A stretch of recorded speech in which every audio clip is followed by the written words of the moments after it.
નમસ્કાર દર્શક મિત્રો, ખબર છે .com પરથી હું દ્રષ્ટિ આપ સૌનું સ્વાગત કરું છું. મિત્રો, લગ્નના દિવસે જ વરસાદ પડી જાય તો કેવું થાય? હવે આ બાબત તો ચિંતામાં મૂકી દે તે વિશે, ખરું ને? તો લગ્નના દિવસે વરસાદ પડવો શુભ છે કે અશુભ? તો લગ્ન એ દરેક વ્યક્તિના જીવનનો સૌથી મોટો ક્ષણ છે. હવે આ દિવસ ફક્ત બે લોકોના નહીં પરંતુ પરિવારોનું પણ મિલન છે. હવે લગ્નની તૈયારીઓ મહિનાઓ પહેલા શરૂ થઈ જાય, સજાવટ, ભોજન વગેરે. પરંતુ ક્યારેક કુદરત પણ ખુશીની મજાને પોતાની રીતે બદલે છે. હવે લગ્નના દિવસે જો વરસાદ પડી જાય તો લોકો કેવા ગભરાઈ જશે. જો કે આ વરસાદ પડવો શુભ છે કે પછી કોઈ મુશ્કેલીનો સંકેત, આવો જાણીએ.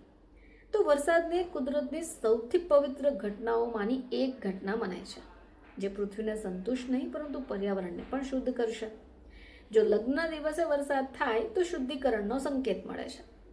જ્યોતિષો માને છે કે આ દિવસ જૂના દુઃખ, નકારાત્મકતા અને મુશ્કેલીઓ દૂર કરવાનો સંકેત છે. હવે આ દિવસે કન્યા અને વરરાજા નવી ઉર્જા, સકારાત્મક વાતાવરણ સાથે જીવનની નવેસરથી શરૂઆત કરે છે. હવે આ વરસાદ પડવો એ પણ સંકેત આપે છે કે દંપતીનું જીવન સુખ, સમૃદ્ધિ, આનંદથી ભરેલું રહે. જ્યોતિષશાસ્ત્રમાં વરસાદ શુક્ર અને ચંદ્ર સાથે સંકળાયેલો છે.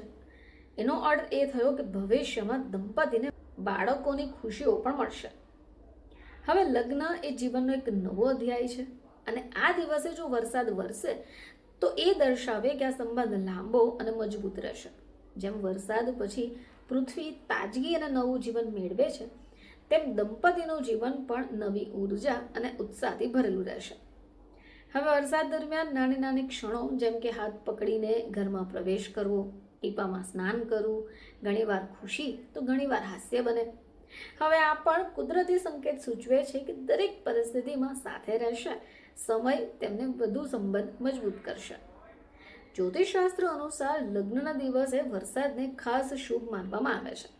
હવે ફક્ત હવામાનની અસર નહીં પરંતુ બ્રહ્માંડનો પણ સંદેશ માનવામાં આવે છે. તે એક સંકેત છે કે લગ્નમાં પડકાર હોવા છતાં દંપતી જીવન સકારાત્મક ઉર્જા, ખુશી અને આશીર્વાદથી ભરેલું રહેશે. જોકે વરસાદ ફક્ત એક પ્રતિકાત્મક નથી પરંતુ ભાવનાત્મક અને માનસિક સંતુલન પણ આપે છે. અને લગ્ન દિવસે આ અનુભવ દંપતી, એમના પરિવારજનો માટે યાદગાર બનીને રહે છે અને જીવનની એક નવી આશા સાથે શરૂઆત થાય છે.